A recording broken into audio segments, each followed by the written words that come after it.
नमस्कार, मैं हूं निवेदिता। पैगंबर मोहम्मद के विवादित चित्र की वजह से जिस तरह से टीचर सैमुअल पैटी की हत्या की गई है, उसे लेकर पूरे फ्रांस में जबरदस्त गुस्सा देखा जा रहा है। इस वारदात के बाद से ही फ्रांस की सरकार इस्लामिक चरमपंथ को जड़ से उखाड़ फेंकने के लिए जी जान से जुटी हुई है। लेकिन फ्रांस सरकार की इस कार्रवाई पर दुनिया के तमाम मुस्लिम देशों के साथ ही मुस्लिम समुदाय भी जैसे बौखला सा गया है। वो राष्ट्रपति इमैनुअल मैक्रों के खिलाफ जबरदस्त नारेबाजी तो कर ही रहे हैं, साथ ही हिंसक वारदात को अंजाम देने से भी बाज नहीं आ रहे। गुरुवार को ही एक मुस्लिम युवक ने फ्रांस के 3 नागरिकों की एक चर्च में हत्या कर दी।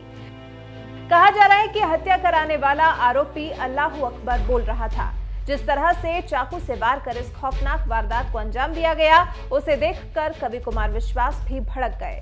उन्होंने एक के बाद एक कई ट्वीट्स कर इस तरह के मजहबी उन्माद को सख्ती से कुचलने पर जोर दिया।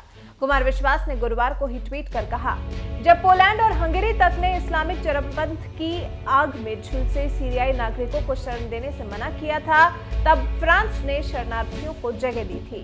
बदले में चर्च के बाहर एक श्रद्धालु महिला का गला काट देना कट्टरपंथियों के खिलाफ पूरी दुनिया के एकजुट हो जाने की चेतावनी है। इस मुश्किल समय में फ्रांस के समर्थन में खड़े कवि कुमार विश्वास ने एक और ट्वीट में कहा, ये जहर तभी उतर सकता है जब व्यवस्थाएं बिना झिझके तटस्थ भाव से हर प्रकार के मजहबी उन्माद को कठोरता से कुचलें। हर धर्म के वास्तविक जानकार लोगों की ये जिम्मेदारी है कि वो अपनी पीढ़ियों को धार्मिक नहीं आध्यात्मिक बनाएं। खतरा बड़ा है और हम सबके प्रयास छोटे हैं।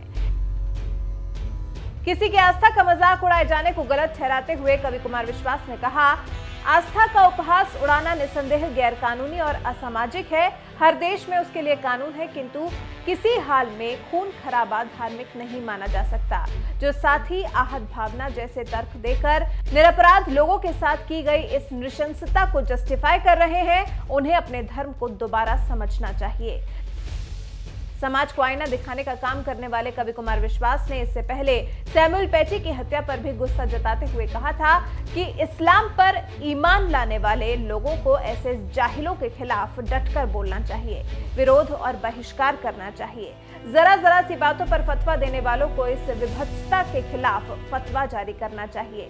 याद रखिए, मेरे बोलने का वो असर नहीं होगा जो आपका होगा। ऐसे मौकों पर खामोशी गुनाह होगी। जिस तरह से फ्रांस में 3 नागरिकों की हत्या की गई है, इसे किसी भी तरीके से जायज नहीं ठहराया जा सकता है। ऐसी घटनाओं की निंदा किए जाने की बजाय पाकिस्तान और मलेशिया जैसे कट्टर इस्लामिक देश बढ़ावा देने में लगे हुए हैं। मलेशिया के पीएम महातिर मोहम्मद ने तो ट्वीट कर कहा है कि गुस्साए लोग हत्या करते हैं। मुस्लिमों को गुस्सा होने और इतिहास में किए गए नरसंहारों के लिए फ्रांस के लाखों लोगों की हत्या करने का हक है। महातिर के इस दुस्साहस पर सख्त कार्रवाई करते हुए ट्विटर ने उनका ये ट्वीट ही डिलीट कर दिया।